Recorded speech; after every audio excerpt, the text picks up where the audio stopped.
Good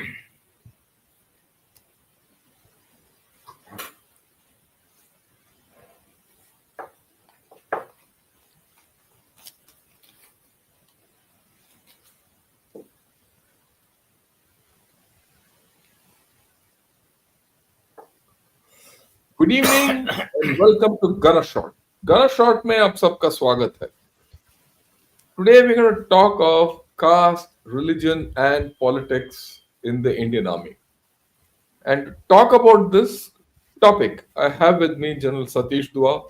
Uh, General Yes. Dua, good evening and welcome to today's topic. And how are you this evening? And a little background, and then we'll jump in. Right.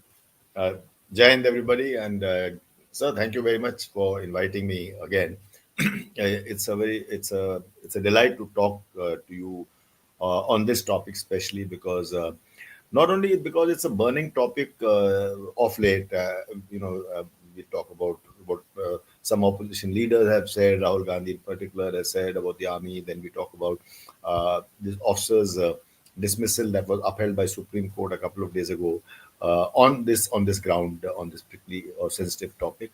Uh, but also on the other hand, I think it's very nice that we're talking on this topic because uh, there is a lot of misconception in the general public about these sensitive issues.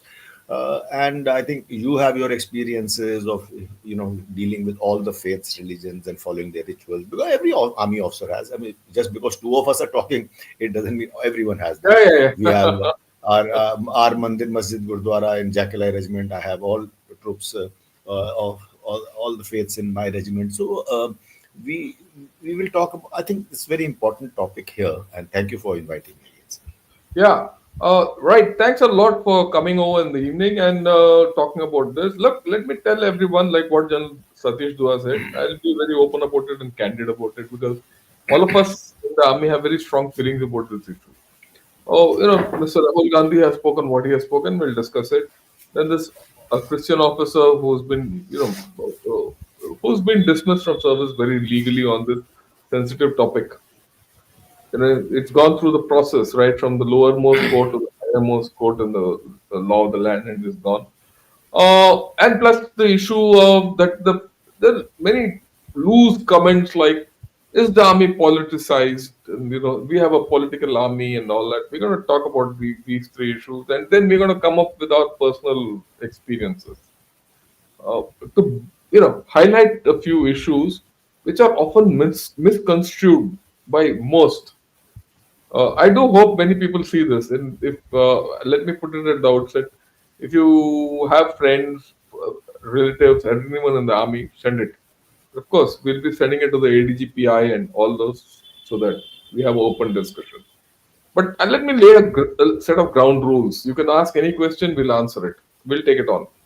But what we're not going to do is go into the legalities of what happened in a particular case or all that. We're going to talk of a broad principle on which army functions. We're not going to discuss whether Mr. Rahul Gandhi was right or wrong in what he expressed. That's his opinion. We'll democratically let him have his opinion. We're going to discuss whether what he said has value. That's the more important thing. And in the army ethos, is that followed? What is the reality of it? Oh, we're not going to discuss whether Samuel Kamalasan was the legal merits and demerits of his dismissal. That's for the court to decide. We have decided. We're going to talk of the ethos of the army, and we're going to talk of a lot of other things on the politicization and all from the army perspective. This is not official from the army. This is from the heart and the mind and the soul of two retired veterans. And and I and and the experience of 4 decades Yeah, and the experience of not 4 decades, 8 decades, four each. between the two of us. Okay. Yes. And the fact that we've gone through operations together, when I say together, in this period, General Dua has had a set of experiences. I've had my set of experiences. And dare say, We are well respected within our own regiments. He's from the infantry, I'm from the artillery. The infantry and the artillery put together make up 50% of the Indian army. And we are regimented systems with strong beliefs not on personal basis, but for the organizational, strong organizational beliefs for the betterment of the nation and to defend the sovereignty, territorial integrity, and honor and welfare of this nation. And we've done it without flinching, having shed blood for the nation, based on certain ethos which have been followed all through. Ever since from the day both of us got commissioned as rookie second lieutenant till the day we retired from the Indian Army as three-star generals. It's not an easy journey, and we held by these things. Okay, but let me start with a fundamental thing which before I invite this thing, views. We know a lot of politics. We've been, I wouldn't say involved in politics, but we've been very closely involved with politics in execution of our duties, right? Whether it is in Kashmir or in the Northeast and all, because all of us have conducted elections, CI ops and all is full of politics. We understand the politics, but we've never been political. We've never been, both of us, I know for sure, we've never been political, and we're just a representative of the rest of the great people who have retired from this army. And we've never had to ever think, or any one of our juniors who thought that these two generals are political by nature. Now, with this as a background, I'd like to flash a few couple of slides and then we'll take issue by issue this issue further. The first is, of course, this issue that 10% of population controls the army, says Rahul, and it stirs there's a row which is stirred up. Uh, I'd like you, General Satish, to comment on this 10% controlling the army.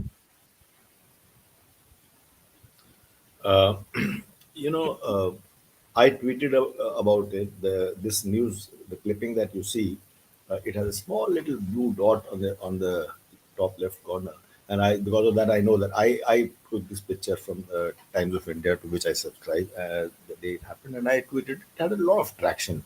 My tweet is there on my timelines, where I said, "Leave the army out of your politics," a verse to that effect, because like you said, Shankar sir, you said, army is apolitical. When we say apolitical, let me explain. I'm sure everyone understands, but to put everyone on the same page, when we say army is apolitical, it means to us, it makes no difference as to which party is in power. We follow the Constitution of India. The Indian Army will follow the orders given to it by the Ministry of Defense, and Ministry of Defense will follow the orders given by, follow the line told by the government. So it doesn't matter whether this party is in power or that party is in power. And this is very important for us to understand, more so in South Asia and many other Asian countries in East Asia, that we see around us. That's not the case. India is lucky that we are lucky that our army stands strong, is the last bastion, and it's the first responder. Is the first responder, whether it's an earthquake, whether it's a terrorist situation, whether it's a flood situation, and that's where in the army and of course the armed forces get involved. So I I entreated, I urged everyone to please leave army out of it, because clearly this particular statement and many such statements have have political undertones or overtones. They are meant for political purposes, but why involve the army is my saying. And that's what the whole Indian army feels, and there was a lot of traction on social media on this. But General Shankar, I differ with you slightly on one particular topic, where you said no, that is his politics, and that is his, you give him some in democracy. It's okay if he can say that. I don't agree with that, because 2 years ago, Supreme Court has ruled against the same very gentleman when he denigrated the army in another case, and they said freedom of speech does not extend to denigrating the Indian army. So this sentence I'm quoting verbatim from the Supreme Court ruling. There, maybe if everyone doesn't recall, he said thousands of kilometers of land has been ceded by the Indian army to the adversary. And I'll not expand the discussion. We are back to our point. So my point is that freedom of speech, constitutional rights, everything has certain limits. And I'm sure when we come to the next case, we'll discuss about constitutional rights. So that's where I want to end my summation on this particular topic.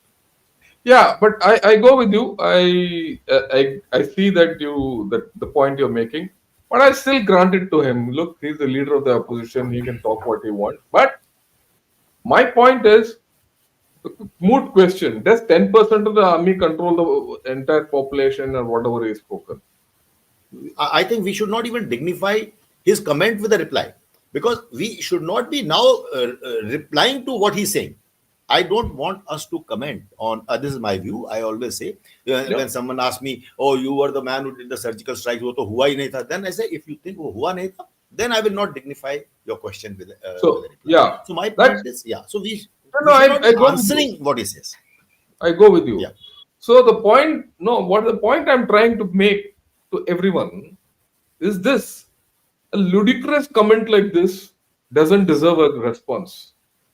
And I would urge every politician, right from the prime minister to the guy on the district level political agent who's working for whichever party, understand this.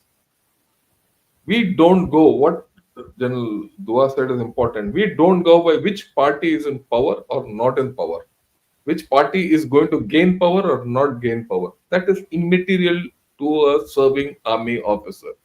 What is material to him when, at a point of decision, he looks at the Constitution of India? The Constitution of India is the guiding light for the army officer. You know why? Because all of us take oath on the Constitution of India. So I thought I'll put this across because that's a very important thing people need to understand. The Indian Army stands by constitutional principles. And there is no question of 1% or 10% or anyone controlling the army. The army is controlled by a hierarchy which is laid down as per the Constitution of India, laid down as per the rules and regulations in the parliament by the Army Act, Army rules. They're all parliamentary thing, and we go by that. And rules and regulations framed. The army rules are framed by the MOD. They are not framed by anyone else. So we are very clear in this whole story. It's not 10% who controls. That's a clear political statement. I would urge everyone to disregard it. You have anything else to say, and then Yeah. then we can go to the next. Yeah. Okay. So having said that, I want to clarify couple of things for the viewers from another last point that I wish to be is in the army. Now, this is that I am not answering that allegation made in that newspaper article. I am now explaining to our viewers and hopefully to the country uh, that Indian army, everyone is totally equal, absolutely equal. Religion, region, caste doesn't come into it. Everyone is treated on its or recruited, and career progression is as per merit. So much so that I think it was 2 decades ago, somewhere there was such a commission. You will recall such a commission was doing an in-depth study on caste-wise allocation of jobs and something about caste-based thing. Such a commission in that enterprise, in that exercise, asked Indian Army for its caste wise breakdown. It's a commission appointed by Government of India. Everyone is duty bound to give a reply. Literally duty bound. What does Indian Army do? Indian Army point blank refused. And Army chief gave a statement. We will not. General J. Singh was the army commander, I recall, and he said, we will not give out these facts because this will start off a very different kind of rigmarole in the army. army. So, army guards its egalitarianism, its secularism to that extent. So that's what the point I wanted to make. 10%, 50%, and all these figures are absolutely false. Firstly, we should not get into that. But I just thought this point also merits mention over here. Thank you, sir. Yeah. Thank you. Okay. Uh, you know, many times this business of caste, creed, Sorry. religion, this gets, you know, people say, look, but the army is composed of Gurkha regiments and Jats and, Yeah. Yes. Marathas and all, and or for that matter, Ahirs and, Brahmins. You Right. have units based on caste, class, and creed. Uh, isn't this casteism? Or how do you explain this? Because I have an explanation, you will have an explanation, we'll put both Yeah. together. And Right. yeah. So you want me to go first? You Okay. go ahead. Yeah. Okay. So Indian Army traditionally, right from the British days, right, before the World War One, I mean, it is Indian Army traditionally has been grouped and organized on region based. And I'll say that again. We are more region based than religion based. My troops are Jammu and Kashmir Light Infantry. So in Jammu and Kashmir Light Infantry, we have people from Jammu and Kashmir. We have Kashmiri Muslims. We have all Muslims from all over J&K, of which Kashmiri Muslims are a large part. We have Dogras. We have Sikhs, Sikhs from the Jammu region and the Punch Rajouri region, and then there is a small smattering of Buddhists from Ladakh. Similarly, other regiments have somebody will have Rajput, somebody will have Jats, somebody will have Sikhs. So we are based on a particular region, essentially. Mostly, the religion comes in by virtue of being in that religion, uh, because and the reason why we based ourselves on these regions and religions was and continues to be that troops, soldiers that is, find motivation in the same deity that they pray in. It may be more than one deity, but they pray for the same deity. They are composed of their composition is of they belong to a certain region, and they draw inspiration from the same folklore culture to risk their lives. And this is not a small thing. To risk their lives every day, they find motivation in a certain way of doing things and a common culture that binds them, common community values that bind them. That bond, that binding is very essential. And that is why, like General Shankar said earlier, infantry, artillery, armored, the fighting arms, they are the ones who are always composed of in the manner that I'm talking about. You have a Punjab regiment, you have a Jat regiment, you have a Sikh regiment, you have a Jackline, and many more. Yeah. Over to you. So the fundamental thing which people need to understand is this organization into a religion or caste or creed or region and all is organization for fighting. It's a different thing that the intake into the Indian army is all normal across. I want to make this is a very important thing. The intake into the Indian army is as per each state. If Tamil Nadu has X number of people, and if Maharashtra has X number of people, and if Y number of people, and UP has Z number of people, the number of people from each of these states is based on the percentage, their proportionality. So they will get proportional vacancy, and proportionally those people are taken in. And when they are taken in, they are not taken in as South Indians or North Indians or Bengalis or Muslims or Sikhs or Christians. They just taken in as per state quota. Each state has a quota percentage, right? Once they are taken in, right, and they're given a particular arm or a service, and that's based on many other factors.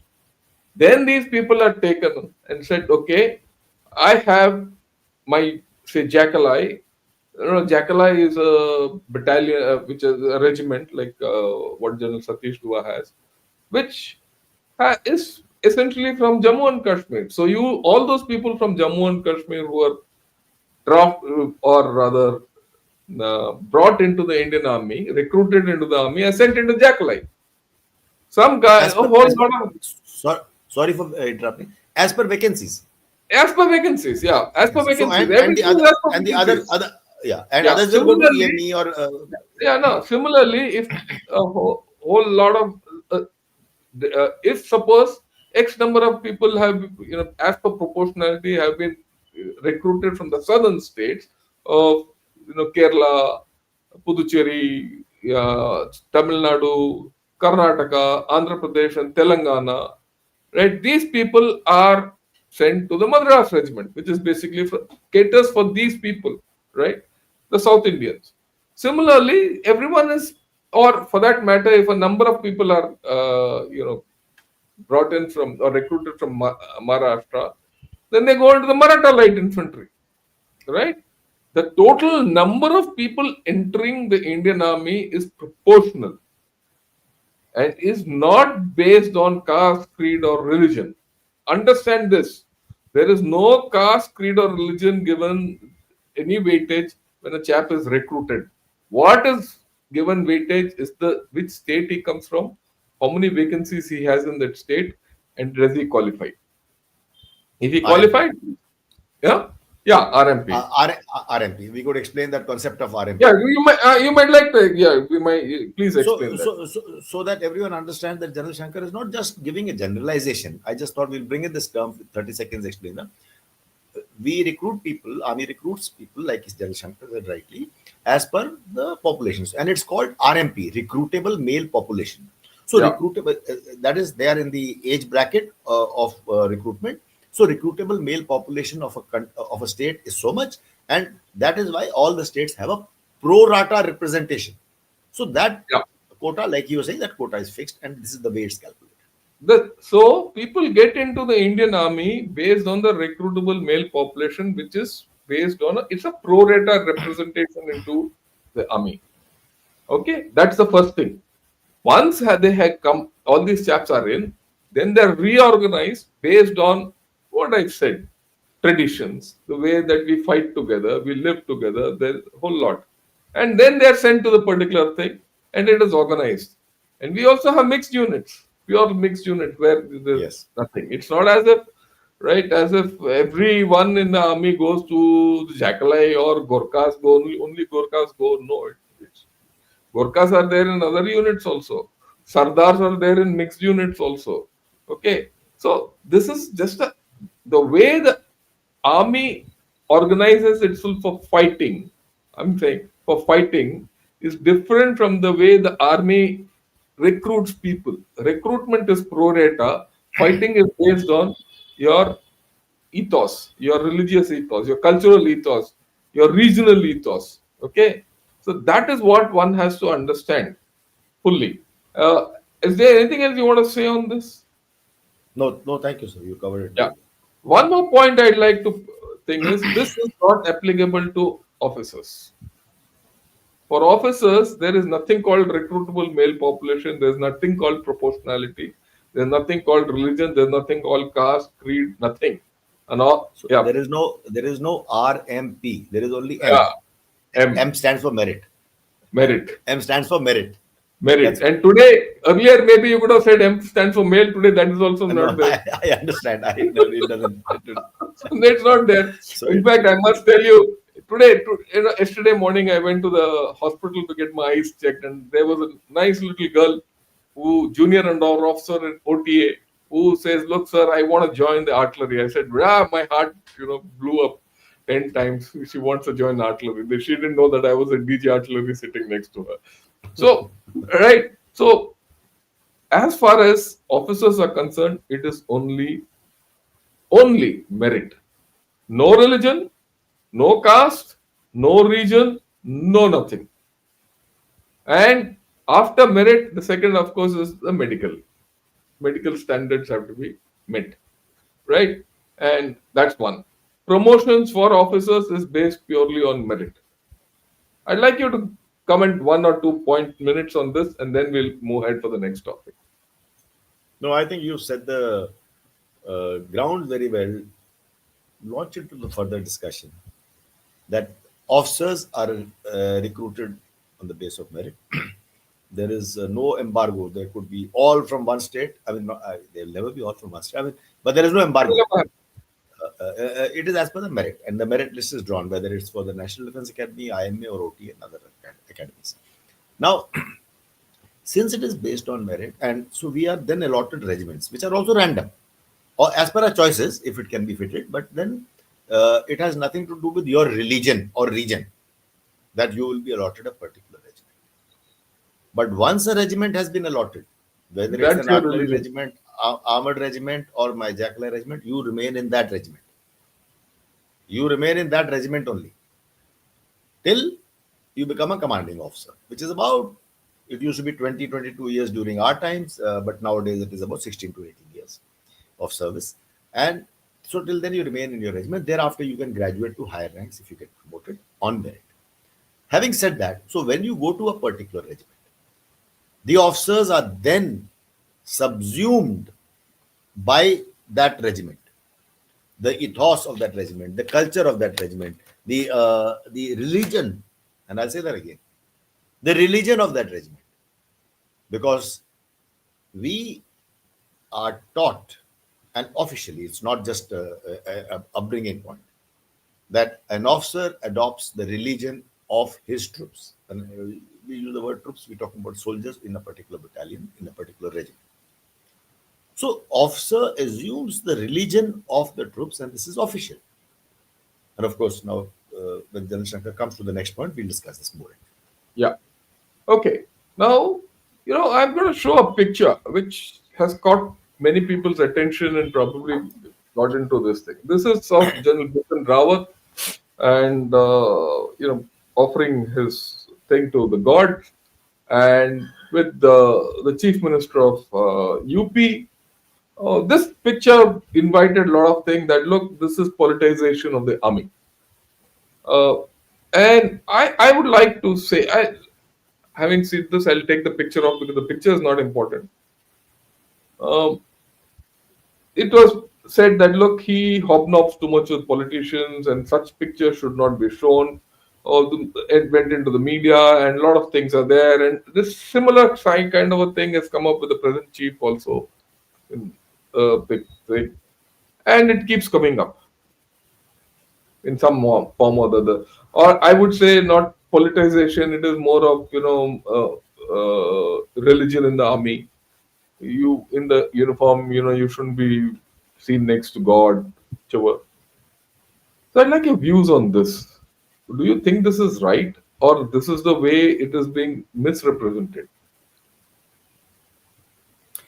No, let me clarify this for everyone before I answer that this is right. Because for us, like I started saying, we adopt the religion of the troops, and religion plays a very important part in a battalion, in a regiment. Very important part. When we start for an exercise, or even just a route march, or a long convoy drive, or operation, literally an operation, as we go into counter-terrorism operations and counters, and where life and death are involved, or on LOC. Everyone starts with a small prayer.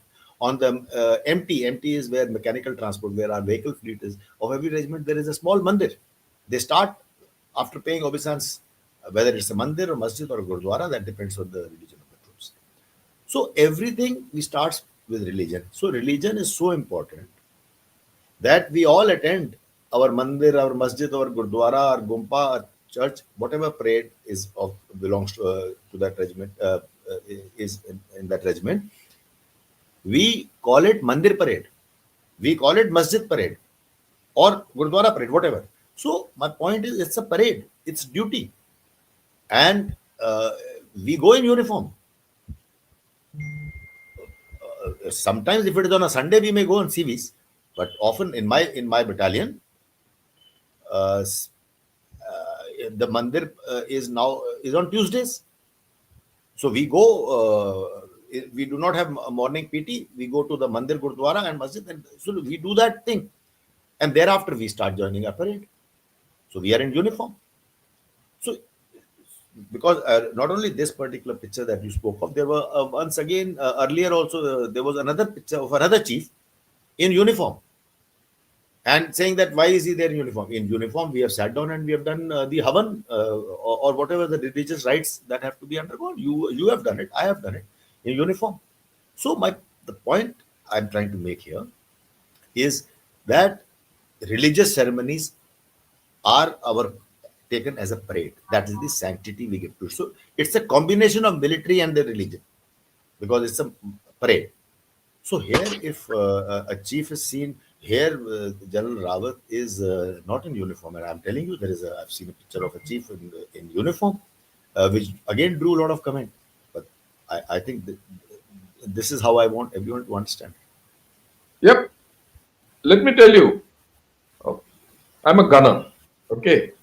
Uh, every day when you're in operations, every day when you're in operations, before the first round is fired early in the morning, right? If as a commanding officer, I used to go and stand in front of the gun barefoot, right? Pray and then start the firing. Then I would go up to the thing. Question of not going. And I used to, I mean, I'm being very honest. I used to take prasad for everyone up there who was facing the enemy. And this was during Op Vijay. There's no question of going into battle without faith. And the faith is of your men. That will come later. It doesn't matter whether that fellow is a Christian, Buddhist, or whether he's a Muslim or Hindu. It doesn't matter. Faith. Faith is important because faith carries the day through. And I'll highlight a few experiences of mine on this business of faith. So will General Satish Dua. So it's not wrong for a person, in fact, it's right, it is mandated by law that a commanding officer or a leader, a military leader, exhibits faith of his men and it exhibits.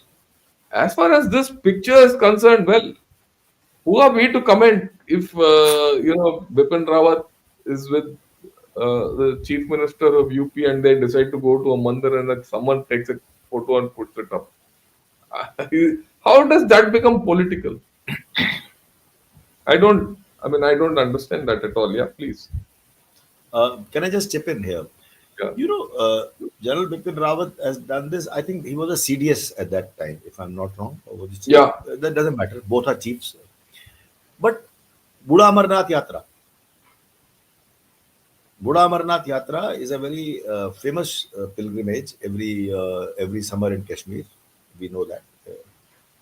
Buddha Amarnath Yatra is always inaugurated by the governor and the corps commander. I've been corps commander in Kashmir. Yeah, you would have On done the it. first day, yeah, I did it. On the first day, only that day public, let's call it one day before the public starts the darshan. You go, you have already taken a stock of situation and security, and so the governor and the corps commander go there together, and then they take a stock of security situation because it's that important. We know what the issues are in Kashmir. So security situation, logistic arrangements, medical arrangements, emergency contingencies. There are so many different aspects, and it is seen at the highest level because it's a national level thing. So every time they're doing it, so that is a parade for us. I go in uniform every time. You fly in a helicopter and go there, and then walk the last bit. So when I was commanding officer in Punch, there is a Chadi Mubarak which goes to a particular mandir, and there are a couple of Peer Babas. Now all of us who served in J&K know Peer Babas. Peer Babas cut across all religions. All religions. There is no Hindu, Muslim, Sikh, Isai. Everyone follows Peer Babas. And they are Sufi saints. They are mazar. So they are graves, Yeah. so to say. So all of us follow. In fact, troops are so fond of drinking rum when you give them one tot of rum in the evening, wherever if they are not on active duty that evening. But they will follow Tuesday because it's a Hindu abstinence day. They will follow Thursday and a Friday because it's a Peer Baba day. So they will actually willingly give it up on those 3 days, and you can't have a drink. And all officers are forced to follow that. You can't have a drink in officers' mess because troops are following it. So it is not only puja. We follow every culture. We will not cook non-vegetarian on a particular day in our mess because the troops are following that particular day. So I think it goes far deeper than just one visual. And today, social media, everyone has a teleprompter, teleprinter in his hand, and everyone starts to comment. That's a different issue. But you see a visual, and one, it's like एक अनार 100 बीमार so there is one photo and million comments. Yeah. The second point in this whole story, which I'd like to comment, is the political angle. Please understand, every senior officer is expected to deal with government functionaries. I'm making this point. Government functionaries, he could be a CM, he could be a DM. DM is district magistrate, it could be a chief minister. Okay? Now, we know we are a democratic setup. The CM is a political man. He's not, he's not appointed by a governor or a president. He's a political man. So you have to deal with a political entity. You deal with a political entity from a government perspective, not a political perspective. That's the first thing which I want to clarify. And second, as senior officers, you have to be clear about the politics of what's happening. It's not as if we don't understand politics. We exactly know which politician is talking who what. Right? My assessment, I'm being very honest again and frank, my assessment of Mr. Modi as a politician is very clear. My assessment of Mr. Modi as a prime minister is very clear. Both are different. If I deal as an army officer in service with Mr. Modi, I'm not interested in Mr. Modi as a politician. I'm interested in Mr. Modi as he's my prime minister. Similarly, if in this photograph, you have to understand this in the context of General Bipin Rawat and CM Yogi Adityanath have gone to the temple in the relationship of the Chief Minister of the state and the CDS, and nothing more. And that relationship is sacrosanct. And I'd like Satish Dua to talk about this because he's handled a sensitive state of Kashmir on these lines. And he probably had to deal every second, third day with the Chief Minister of Jammu and Kashmir, the erstwhile Jammu and Kashmir, because at that time Jammu and Kashmir was not divided, right? And he was part of the unified command at that point of time. And like he said, he and the governor had to go and inaugurate that Amarnath Yatra. So give me a perspective of this aspect of politics and the army and what we have to do. And of course, one more thing I'd like to add. It's not only maintenance of law and order and all that. You have to conduct elections. You have to uphold the constitution. That's another aspect of this whole story. Yeah, your take, Satish. I'll just take off from where you left. Let me take the last part first when you said elections because I'll forget it otherwise. In elections, anywhere in any state, involve security given by paramilitary forces, by CRPF, by police, and maybe some other forces as well. But in Jammu and Kashmir, it takes on a different dynamic. Just like in some northeastern states, it takes on a different dynamics because there is terrorism angle involved, and security is by and large then the domain of the army. So army has to willingly get involved because we have to dominate some routes, some passes, some heights to make sure that terrorists cannot come and disrupt elections because it has happened many times in the past that they have tried to disrupt, sometimes even managed to disrupt some small parts here and there. More than anything else, the army has to make sure that that the voter has confidence to come out and go to the booth.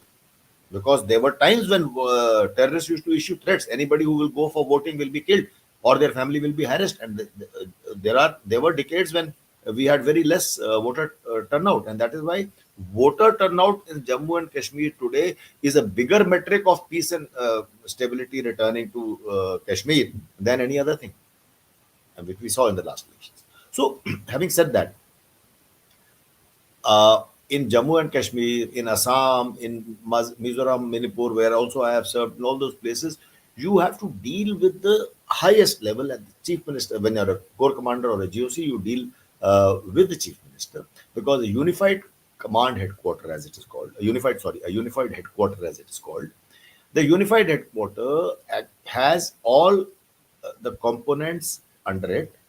That means uh, the CRPF, the uh, the representatives, that is the represent that is the corps commander, the DG police, the heads of intelligence agencies, CRPF, and everyone is, and also the home secretary, the chief secretary. So they all form a core group. It is headed by the chief minister. How often does it meet? That depends on situations. For example, if there is Amarnath Yatra, the chief minister would have take a meeting to assure himself or herself of how many times they meet. Will depend on the situation, that everything is in perfect shape or order. I will tell you, in 2015, when I was a corps commander, Burhan Wani was eliminated on 8th of July 2015 to 2016. The valley burned for 4 months. Everyone who may recall that. We used to have a meeting every evening in chief minister's office, or chief minister, late evening, somewhere 7 8 o'clock, in chief minister's office or chief minister's residence. Sometimes it was late, so it was in chief minister's residence. So the DGP, I would be there as corps commander, the DGP, the intelligence agency heads, and all the members I mentioned. So that is the kind of frequency of interaction for about 50 to 60 days. We used to meet every evening to decide, to see, take stock of situation. So we are involved with them. When I say them, I intentionally use the word, because we are involved with them as the chief minister, as the district magistrate, as the chief secretary. We are not involved with them as a politician. Which party they come from does not make a difference, because that party actually changes midway. The chief minister changes midway. I saw a change of chief minister. Mufti Saab died and Mehbooba Mufti became the chief minister. But the fact remains that whether this party is in power doesn't matter. So that's why I'm saying we are apolitical. The General Shankar also pointed out earlier. But we deal with politicians at every level. And Yeah, that's that's our job. important. Yeah. Let me give you my experience. He's told you about J&K. I was commanding in the east, right? As I was commanding in the east, entire South Assam was under my command, right? And for South Assam, I had to deal with the chief minister on a one-to-one basis on many occasions.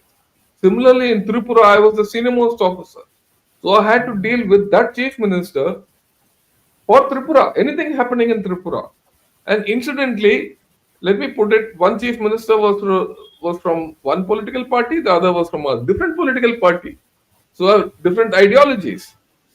I was not dealing with their ideologies or their political ideologues. I was dealing with them as a government functionary to another government functionary, a legal government functionary. The politics of one state and the politics of the other state were completely different. But yet, you knew what was happening. You knew the politics of each state, but you're not involved in the politics of that state. And elections, very important. You have a larger than life role to play in elections. And Indian Army has played this role in J&K. It has played this role in Punjab. It has played this role in the Northeast, in almost every state. If that had not happened, if the Indian Army and the senior officers and the junior officers and our Jawans on ground had not acted the way we did, many of these places wouldn't be with us at this point of time. We would have probably not lost it. We upheld the Constitution of India in all these. It's a constitutional role which you are mandated to play.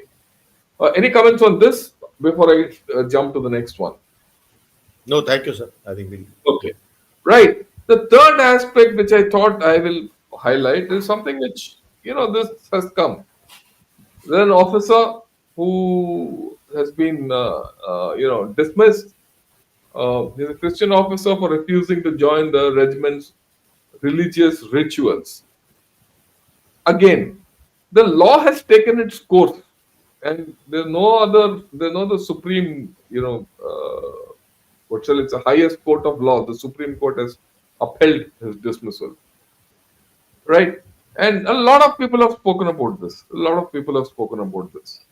We're not going to go into the legalities of this whole system. That's not our case. But I'd like to go into the principle of this, which we started with in the beginning. That the religion of our troops is our religion. An officer has only one religion. An Indian Army officer has only one religion, and that is the religion of his troops. One. Second, religion is law in the Indian Army. I'll tell you how. I mean, I must tell this to everyone. It's a law and it's a given provision in the Indian Army that the moment you have one company worth of people, right, in a unit, 120, you are 120. authorized, yeah, you are authorized a pastor or a Maulvi or a Panditji or a what's that Granthi, Granthi, or if you are from Buddhist groups, you are authorized Lama, Lama. Lama. Yeah, you are authorized. This is law, and you are authorized by law to have a religious entity, a Teacher. shrine. I call it a shrine for what, right? And then this issue of Mandir parade is there. I mean, these days people talk of it as Mandir function, and all that, and you're supposed to follow the religion of the troops, all the functions of the religion of the troops.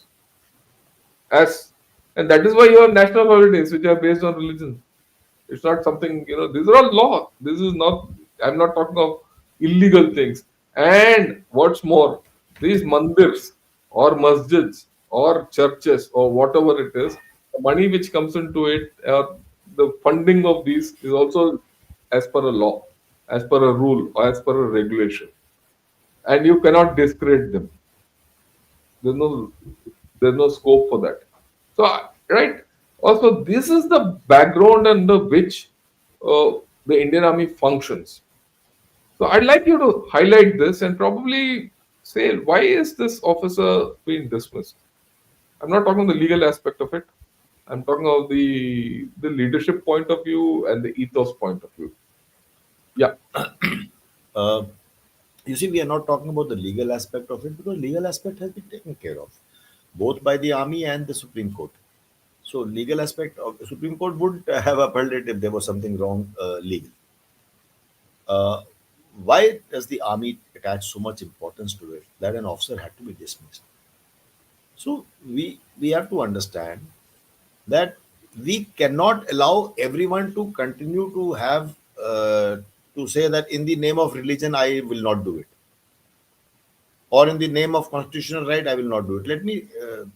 Everyone has a constitutional right, but we signed a bond of allegiance when we were commissioned.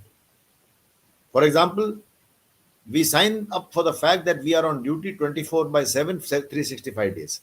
I'm not saying that we don't get leave, but then there are times when you're deployed in the LOC.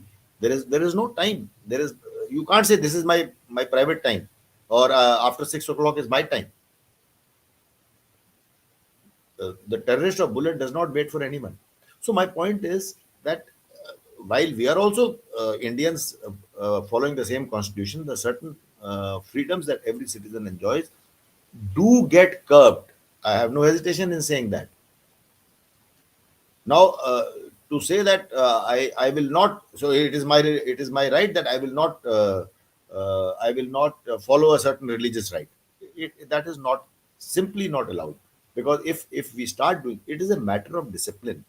It is not a matter of you are not subverting somebody's religion by asking him to follow a function or a rite or a ritual that the unit follows because the region the troops, the soldiers follow that particular rite, and that is why it's a matter of uh, uh, uh, procedure. It is absolutely legal that the officers have to follow this particular rights. Why this harsh step had to be taken? Otherwise, this will become mayhem. Everyone starts saying we will not do this and we will do it only this way. Indian Army cannot function if we follow. I mean, if we have such attitudes. I will end by saying that coincidentally, I think it was yesterday or day before yesterday, where for the first time India celebrated. It was marked as a Constitution Day. And yeah, I remember reading on the headlines that Prime Minister had made. The headline said the Prime Minister says we must learn to draw a balance between our constitutional rights and our obligations. What we are talking about is obligations which is set in stone, which is set in stone because in the army it is not only set in stone, it is made into a rule. And as per army rule, we must follow that. yeah. So, like we said, you know, The religion is of our troops is our religion, right? In fact, it's not only the religion of your troops, it's a religion. The culture of your troops also slowly becomes your culture. And right, and that's how it is, how deep it is. If an officer, and an officer, like I said, doesn't get recruited by caste, state, yeah, he's only by merit. And when he is recruited by merit or commissioned by merit, right, he is supposed to be above all this. I don't have a religion. My religion is subsumed in the army. My religion is subsumed in the religion of my men. We have to understand this. And as you keep growing up, your religion becomes every religion. And every religion is what you follow. And this is something which you have to understand. Uh, what we're going to do now is we're going to show you a bit of our experiential issues on this issue, right? I'll show you what I had to do in terms of religion, and I'm sure General Dua. I mean, I'm not sure. General Dua also has put together a few pictures. We would like to put across to you how religion is handled in the army, how it is treated in the army, and how we progress through life with religion, so that you understand the context of what we are speaking of: religion, caste, creed, politics, and all that. Here we go. Right. Now let me go through very quickly. Look, this is a photograph of mine with Prince Charles, or now King Charles. This was way back in 2013, and this was taken at the Afghan church. What is the Afghan church? Afghan church is a church in Bombay. Yes, it was next to my house, the gun house, which is a church built in the memory of those soldiers who lost their lives in the Afghan campaign. I mean, look, just think of it. A king of England, or then the Prince of England, Prince of Wales, he comes down to pray in this church. I, as the senior most army officer of that garrison, go there. I receive him. Then, do I say I don't want to pray with you because I'm not a practicing Christian? No. I went and sat there and did the whole thing with him. And he comes all the way from England to pray for these people. It's not necessary for him, it's not incumbent on him, but he does it for a higher cause. And many of those people, if you read the people who died, if you see, are from many religions. They're not only Christians. I mean, that's the beauty. That's what I did after this. Read the people who died in this cause.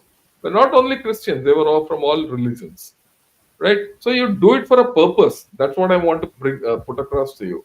Okay. Then look at this. This was as a Director General of Artillery. As a Director General of Artillery, right? I had uh, all religions. And if you go to our center, you have a mandir, a masjid, a gurdwara, and a church, and all in a line. There are two centers in artillery, one in Nasik, one in Hyderabad. Both the centers have this each in a line. And here you see my pictures. Here, me and my wife praying in a mandir, praying in a masjid, in a gurdwara, and in a church, right? And this is for the well-being. As a head of the artillery, I had to pray for the well-being of all my troops who are from all religions. There's no choice in this, right? And when I was in a unit, I was in a Rajput unit. I am a South Indian Brahmin, commissioned into a Rajput regiment.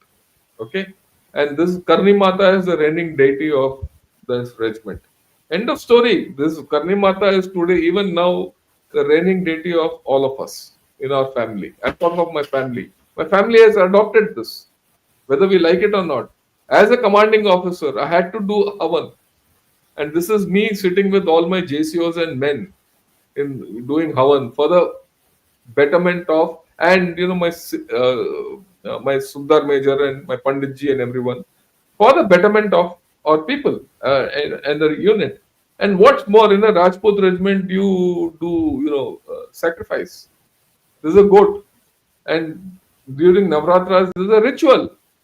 As a Brahmin, I don't never do it in my life, but I do it for my men. End of story. And as a commanding officer, I have to initiate the whole process. There's no question of not doing it.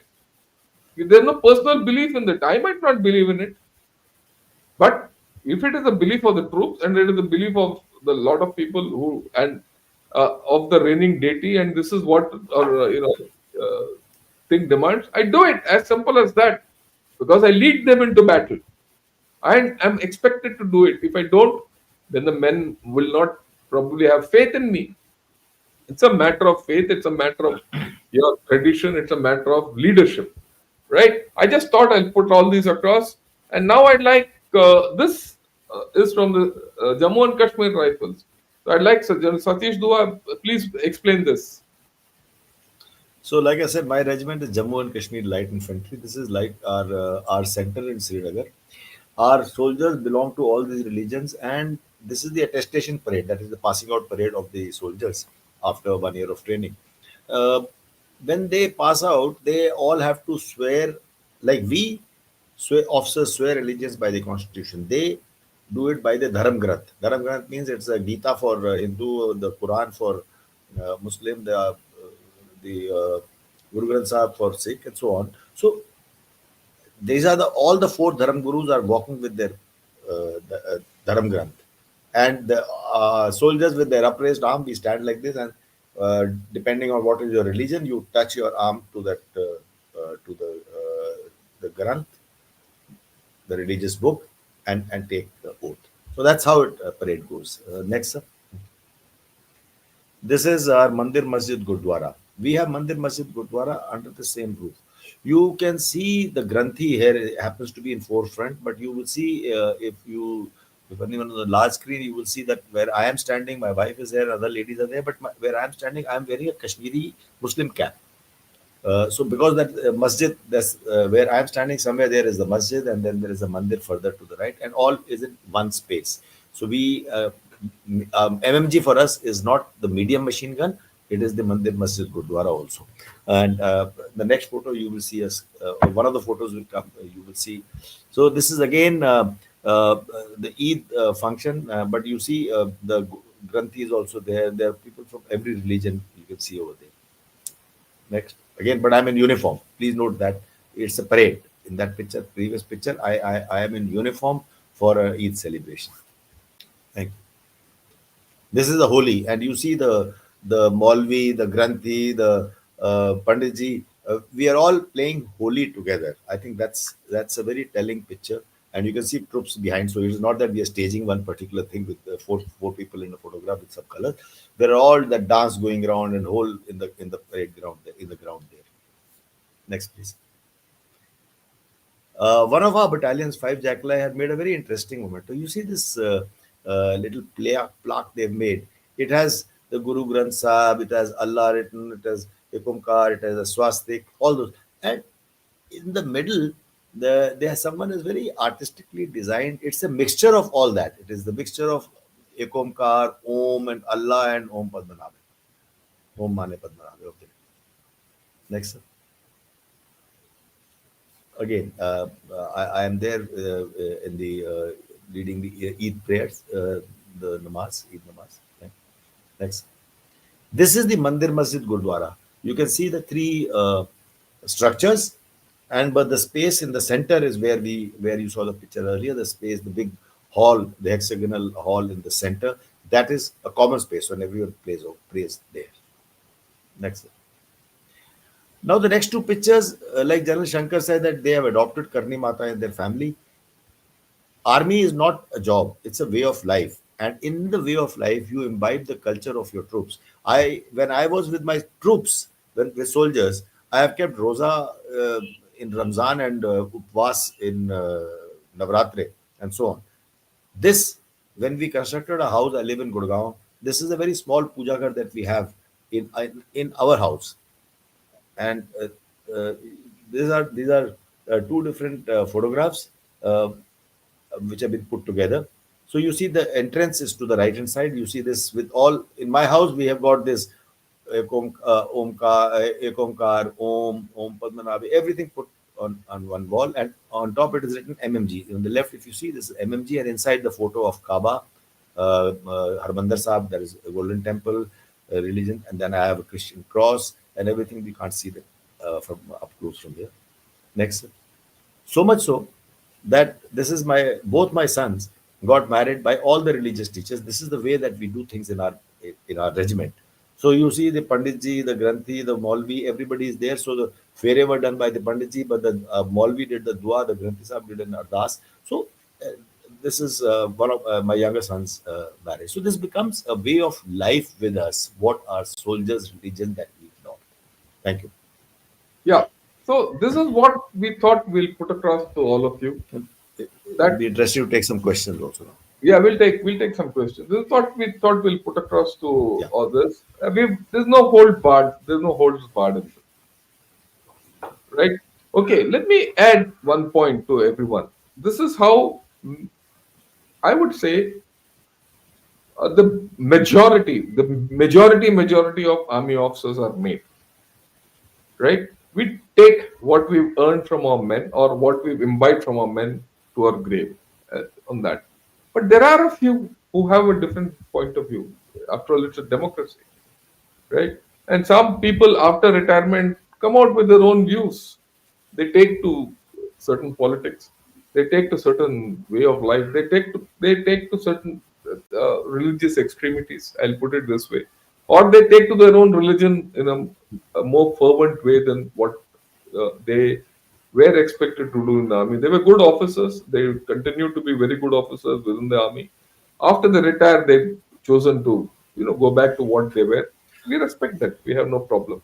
And I would insist on everyone understand where each man is coming from and where each man is going.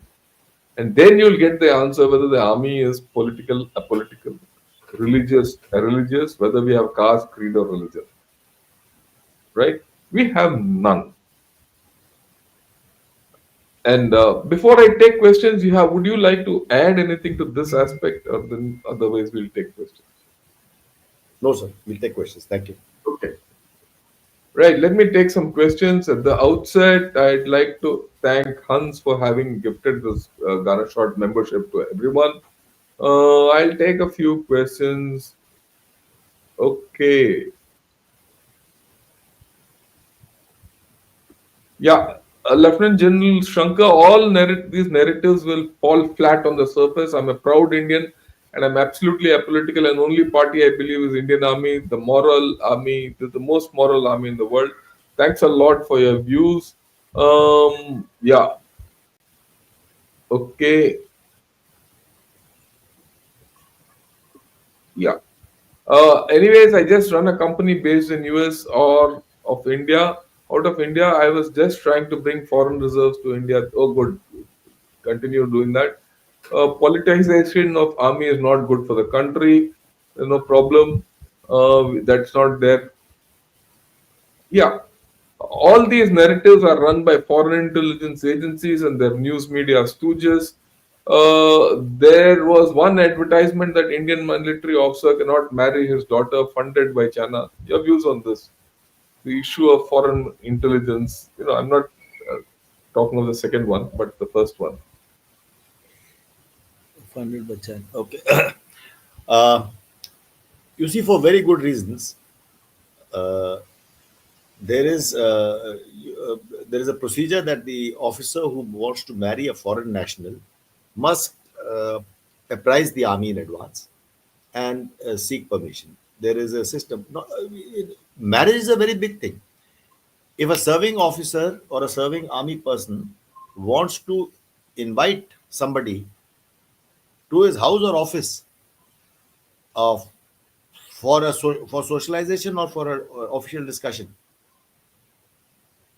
he or she must take permission, because we we deal with confidential matters, and we must maintain the sanctity.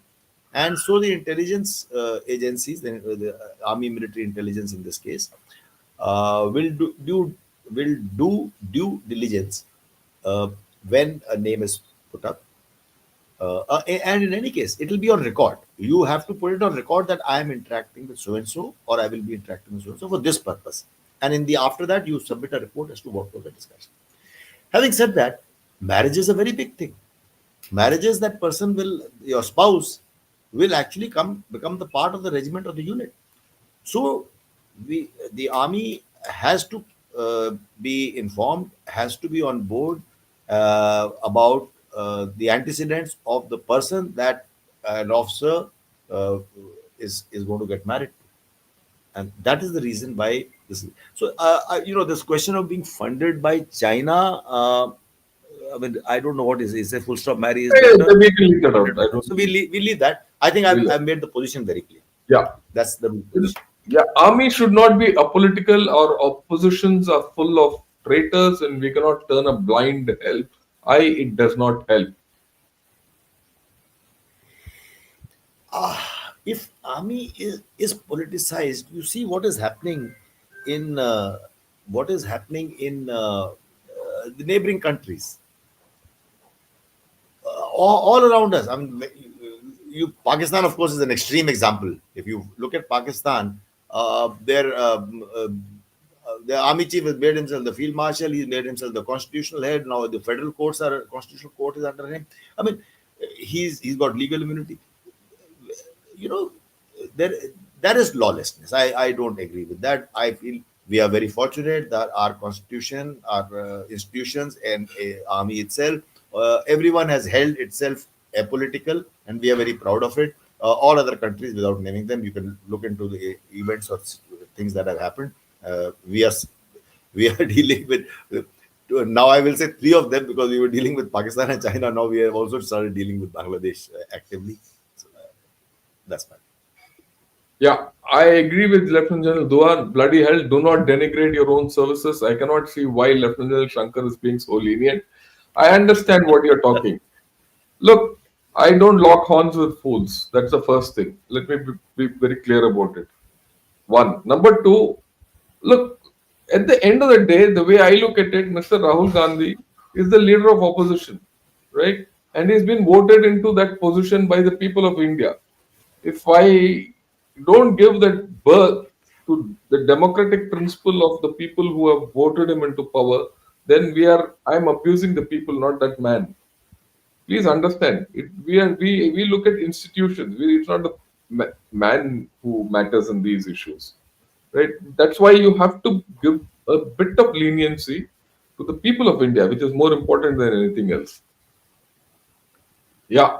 Politics or no politics, without a doubt, the judgment of the Supreme Court in the recent case is correct in letter and spirit. Your views? Short answer: yes, Yeah. it is absolutely correct. And there is no discussion. Why should we be discussing a decision? It is not a ruling of Supreme Court. It was a ruling of the Indian Army, which has Indian Army cannot sorry Indian Army cannot dismiss an officer without the sanction of the government. So it was done by the due sanction of the government, which in this case is Ministry of Defense. After all that has been done, the officer went to court appealing against it. Even that, the Supreme Court has upheld what the Ministry of Defense has done. So to that, every angle has been taken care of. Okay. Such type of narratives by Indian politicians are taken up by foreign agencies and propagated throughout the world so that India's image is tarnished. I am so young and I can understand. Don't this fools? Yeah, we understand this. We're not going to take comments, but this is a message I think Yeah. everyone needs to see. Right? No one gets fooled. No one gets fooled by such narratives. Okay.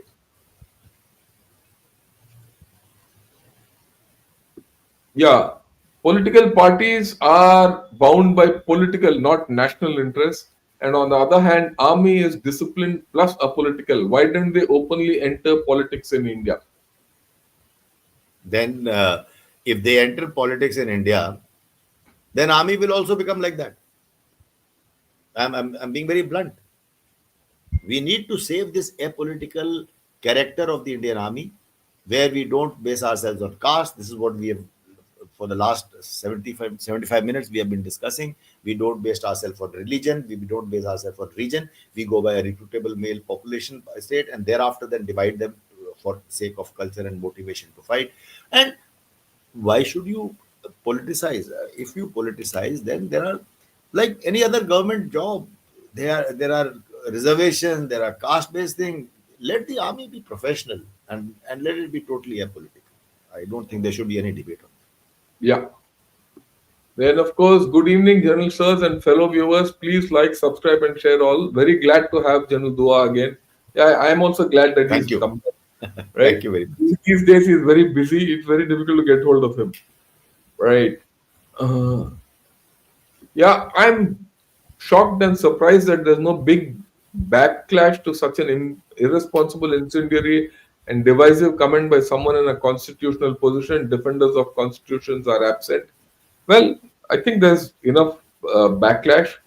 The reason why we took this up today is to clarify certain issues which many people might not understand of why certain regiments are formed the way they are formed, why we follow the religion of the troops and all that. Certain core issues have to be communicated. That's why we took this up. Yeah. Then, of course, the safety, honor, and welfare of your country comes first and always and every time. The safety, honor, and welfare of the men you command come next. Your own comes the last. That's the Chetwood principle. Yeah. Thanks for putting it up. I'm sure. Yeah. Hmm. Yeah. No, we'll not take this. Right. So the regimental centers of different regiments being not in the same place as their origins acts as some sort of safeguard. Ex Punjab Regimental Center being in Jharkhand. Your views. Uh, the regimental centers, uh, it would have been ideal if they are in the same state. Like mine is Jammu and Kashmir Light Infantry's regimental center isn't Srinagar. But our centers, their origins are in the British times. In the British times, they made the recruitment centers not in the states, but they made it closer to their cantonments, where it was easy for them to have a little control because it's a very large chunk of trained manpower that is being trained in centers. For example, Meerut was a very big cantonment. It will interest you all, the viewers, to know that the second war of independence, started by Mangal Pandey in 1857, was in started from Meerut. I have been posted there. My battalion was there when I was a young officer, 45 years ago. I was posted there, and I've seen that place where that mandir where it actually started. Why I brought Meerut in is to tell you all that in Meerut there were 7 regimental centers and 1 artillery center, the very big artillery establishment. 7 and RVC, that is Remount and Veterinary Corps. Now, 7 regimental centers in one place. It started, Meerut started also growing, town started growing, so they started bursting at their seams. And then the regimental centers were sent, had to be at a certain point of time, had to be taken out of decluttered. So you'll be surprised. The Sikhalai regiment and the Punjab regiment, their centers were in Meerut, not in Punjab. And then they were sent out from here. In fact, these two were sent out to Faizabad. So I mean, they were sent out in other places. Sorry, and they were again not sent out to the states because of some other reasons. That means we require a certain amount of land and certain amount of facilities, and also we needed a little more proportionate presence of army in terms of the economic growth of a place. There is an ecosystem that starts when a particular central establishment is based in a particular place.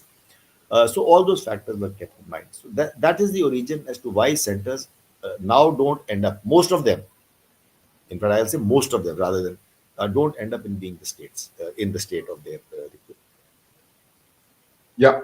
Uh, Transfer is also based on vacancies. Like we said, recruitment is based on vacancies. Our transfer is based on vacancies. Our transfers are based on tenures. So a vacancy arises because everyone has a certain tenure. When you are in your battalion or your regiment, that is fixed. Those 800 approximately, some more, some less, 800 odd bodies, we move together. But on other postings, when you get posted to a different headquarter or you get posted to a training establishment and other static establishments, so where when you get posted, then that postings are based on vacancies, and vacancies arise because after 2 years tenure or 2.5 years tenure, I will have to get move out, so my vacancy arises and somebody else is posted. That's the way. See, let me put it. Vacancies for officers arises, transfer of officers arises on two, three issues. One is the tenure of the post. When he finishes, he's posted out. And everyone is not, there's no permanent post he holds. That's the first thing. Second, he's transferred when he's promoted. When he's promoted, he has to take a new appointment, so he's transferred. Okay, so largely it is these two. For men who are in a unit, especially in the fighting units, right? The like armored corps engineers, um, artillery, infantry. These units move as a whole. They finish a peace tenure and they move to field, or they go to high altitude. So it's based on tenure. It's not based on vacancy. But there are men who from various units who go on vacancies to fill in like brigade headquarters, corps headquarters, extra regimental employment into the NCC. All that is based on vacancy and tenure. The fundamental guiding principle is tenure. And when the tenure finishes, the vacancy is created. That's how things move. It's a very complicated system. I've tried to put it that you take the sum of what General Dua said and I've said, you'll get a large view of this thing. Yeah. Okay. Um, yeah, this is a very interesting thing. I am hearing about the first time about RMP, residual male population. Uh, it should be widely understood how are there less Gujaratis. Yeah. So there are vacancies. It is called recruitable male population. What is recruitable is those QRs, that is the qualitative requirement. That means age bracket and education qualification is the basic the demography on which basis the vacancies are allotted to states. Now, you are right. Uh, if Gujarat has lesser people, that means if they are allotted 100 vacancies in Gujarat and only 70 fill up, then 30 will have to go waste. But over a period of time, if they continue to go waste, then they may be allocated to certain other region where the numbers who want to recruit are far exceeding. Because you come to know in a recruitment rally, if there are 100 vacancies, uh, and I've actually seen that happen. For 50 vacancies, 45,000 45,000 vacancies, boys turn up. So that has also happened. So when you have such lopsided responses, then sometimes the vacancies are offloaded. But otherwise, the first we try to fill up the vacancies for a year or two from that place. Specific to Gujarat, I cannot say. It happens in certain South Indian states also. Maybe people have more avenues for a job or self-employment. Maybe people have more when I say self-employment, business. So in Gujarat, it's more question of self-employment. There are a lot of family held businesses, and people go into the business. There are states from which people go to other countries, whether it's Middle East or whether it's Europe or the North Americas. When it happens like that, then again, it is the same population. It is the same recruitable male population because it is those young men and now women who will actually uh, get come to the army or go to other avenues. See, let me put it in a different manner. You see, when people get recruited, there are states which get undersubscribed. There are states which get subscribed as per their, motion. And there are states which get oversubscribed. When you say oversubscribed, what is it? Either people don't turn up for recruitment or they don't qualify for recruitment. You will generally find people from states like Gujarat, Northeast are undersubscribed. Why are they undersubscribed? Either they don't turn up or they don't qualify, or a combination of the two. Okay, even states like Goa, not many people come in. Even certain states like some regions, not states, some regions like in Orissa, they don't come up in adequate numbers. But though that's changing, and this is as of now. As you go along, it changes. So what happens? Those state vacancies of these states which are undersubscribed go on a proportionate basis to those states which are oversubscribed, because those people have more people who have come into the want to come into the army, and they have qualified. See, the second thing is qualification. That guy has qualified, but he's qualified with higher merit. So why should I not take him? He's got a higher merit than the others who are qualified in other states, and he's oversubscribed. And here is a set of people who are undersubscribed. I don't dilute my standards. Please remember this: that the baseline standard is not diluted. So I will go in for those which are oversubscribed with adequate merit. Ultimately, it's a matter of oversubscription and merit. So it's a balance which we see, right? So you have to understand this. This is something which is very important, and there are many dynamics in recruitment and organization of units on caste, creed, religion basis. Because many times you are carrying down traditions from a long time. Okay, and the army lives on traditions ultimately. Yeah, Absolutely. I will. yeah, Thank you. yeah. You can keep giving clarifications to them. Nothing will change. They will keep on attacking institutions unless their political goals are achieved. I think it's a true thing which you're talking of, but that shouldn't stop us from trying. Your view on this, Satish? Uh, we are not giving a clarification to them, those who indulge in things. Yeah, We are giving a clarification to you, the viewer, who should be more informed as to why it cannot be done, why whatever somebody is saying cannot be done, and why it should not be indulged, and why army should not be responding to such things. We are giving you a broader sense of why it happens or why this officer was dismissed. I mean, after all, the whole country is sort of debating this issue. It's on all over social media, and so it is not that army is just acting on this own.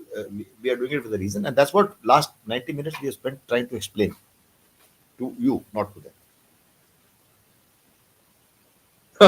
this is a very interesting. I think I would. I would like you to attempt this. You know, today, sir, I have a very different and off-topic question.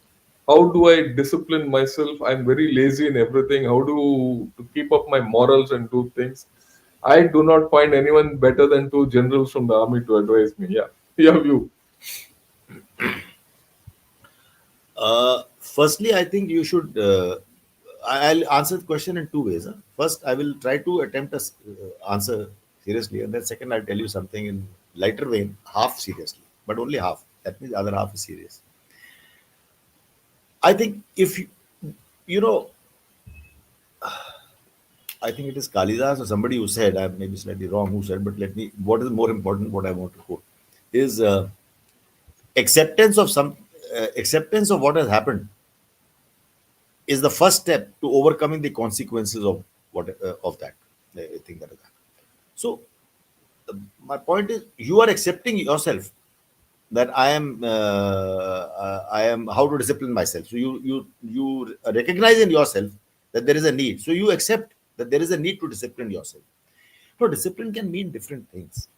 Discipline can mean waking up in time and sleeping in time and doing things in time. Discipline can mean going for a workout if you're not feeling too lazy. Every time you think that I will start tomorrow. Discipline can mean disciplining yourself in diet and say, no, today let me eat, let me splurge on fast food and tomorrow I'll do. So they can be, I should study more. So discipline will mean different thing for different people. I don't know what you're talking to, and that's not important. So if you have to, first step you have already taken. You are yourself acknowledging that I have to discipline myself. So in whichever these realms, or maybe it's something else that I have not touched upon, in whichever field you have to discipline yourself, I think you yourself need to talk in your own circle. Your circle can be your family, your community, your friends, your school or college or workplace, whatever it is, and find motivation from amongst them that you need to do this. And once you put, because you seem to have put your mind to it. Once you put your mind to it, then have faith in God above and confidence in yourself below, and you will do what you need to do, whatever is your issue with discipline. And in lighter vein, like I said, I'll do that in the end. And if none of this works, come join the nearest regimental center. We'll sort it out for you. Yeah. Burhan Wani elimination was under Lieutenant General Dua's command. How interesting. Let me explain it to you. On the day when this fellow was eliminated, I was with him in the Corps headquarters. I was at DGRT. I was visiting 15 Corps. I was there. In fact, we were having a cocktail in which both of us were having a drink together. When we were told, "Sir, this has happened," so okay, I said, "What do we do now?" He said, "There's going to be a lot of problems, and in Srinagar." So, and next day morning, early morning, I was to catch a flight and back to Delhi. So he said, early morning, at about 2 o'clock or 3 o'clock, quit my headquarters, go to the airport, go to the center, the Jackalai center, and from there you can. And that's what how I moved off. Even that night when I moved from his core headquarters to the his center, one could see a lot of patarbaji, yehu, and all that. And that was a tough time. And I must say that the way he handled that entire incident was exceptional. And it was not just that incident. The problem of Burhan Wani and everything, it took maybe another 4 to 5 months to subside. And we are talking of a time when, the problems in JNK were far more complicated than what it is today. There was no semblance of peace. Every day was an event. And, you could not move around in JNK without being completely vigilant. And there was no way of thinking that every day is any day is a peaceful day. In fact, every day was a problematic day there. Would you like to add to it? Because I think many people don't understand the JNK of those days. True. It is 10 years ago nearly. And like General Shankar described, those days were very volatile. I think all I will say is that, like I mentioned in passing, that this happened on 8th of July. Everything is fresh in my mind. And on 8th of July, when we launched that operation and he was eliminated, like I told General Shankar, we knew that when Burhan Wani dies, he had become such an icon amongst the misguided youth that there will be hell to play. And that's what happened. And for next 4 years, the valley burned. We had a lot of riots, a lot of issues, a lot of sword pelting, pellet guns being used. There were casualties amongst the youth, sadly, even fatal. I will not get into that. But what happened is that uh, what we need to, why we need to recall that is to see that how far we have moved today. Today, it's a very peaceful Kashmir. Over the last 5 years, especially, after Article 370 has been abrogated and the security has been actually taken up by the LG, which is functioning under the Home Ministry, the Lieutenant Governor. What has happened is that there are no bunds, there are no hartals, there are no incidents of stone pelting. Earlier, we did not know when the markets will open. The tourists are thronging. The Amarnath Yatra is happening till Pahalgam happened. It was the kind of investment that is pouring in. Everything is moving towards normalcy, and that is why Pahalgam happened. Well, that's a subject of another debate. We'll not get into that right now because Yeah, that is I why think they did not allow this. So what I'm trying to, all I will say, end up by saying again back to this. I think that was a very, in fact, I was due to move next month in August. This happened on 8th of July. Like I said. In August, I was to move on promotion as CNC as an army commander, and my promotion was held up in the sense that I had my stay was extended because of this volatility, and I think God gave me an opportunity, though it was a sad, founded on a sad tragedy, that in September, because of my extension, I was still there in September. We had terror attack at Puri, where we lost 18 soldiers, sad as it was. But for the first time, then we launched a surgical strike. First time we went across and this laid the base for Balakot and thereafter Operation Sindoor. So, yes, interesting times. You use the word interesting, I'll end with that. okay. How to approach sensitive issues like food habits? Muslim eats halal, Hindus must not consume beef, and Sikhs must eat jatka meat. I don't think Sikhs must eat jatka meat. Six must no, six do eat Jetka. That's fine. No, so the thing is, in my regiment, Jammu and Kashmir Light Infantry, we have soldiers mixed down to the last section. That means, unlike some regiments have two companies of Jars and two of Rajputs, so things like that. We don't have it like that. We have it soldiers mixed down to the last section. A section will have a Muslim, a Sikh, and a Dogra, and maybe a Buddhist. We don't care who the next religion of the next person is, whether it's combat or operations or exercise or training. But to your point, we cook both. Our langars, our cook houses are called langars. Our langars cook both jhatka and halal, depending on the number of Muslims or Hindus. And we have the same menu, but cooked in a different way. So army adopts that. So we respect the sensitivities of a particular faith, and we cook as per that. Yeah. Does army have a mechanism to remove people who might join the army with an ulterior motive? Remember the case of a soldier making videos on the poor quality of dal in army and then turning a politician. Yeah, we have systems. Don't worry. Yeah, these are aberrations, and they are only exceptions to prove the rule. The rule being that everyone is patriotic. Yeah. Sir, what should the young generation learn from this session? According to me, it is one, the constitution being the gospel, be apolitical in nature, and it's the nation that matters. Anything else you feel they should learn? Now, I think what's his name? Whoever's done this, Lofi Subi. Subi. Lofi Subi is from the east. Yeah, I think you summed it up very well. I think this is I couldn't have done it better. We must follow all these three, and above all, I think we need to keep uh, our head and heart and mind in the right place, and see everything in that spirit.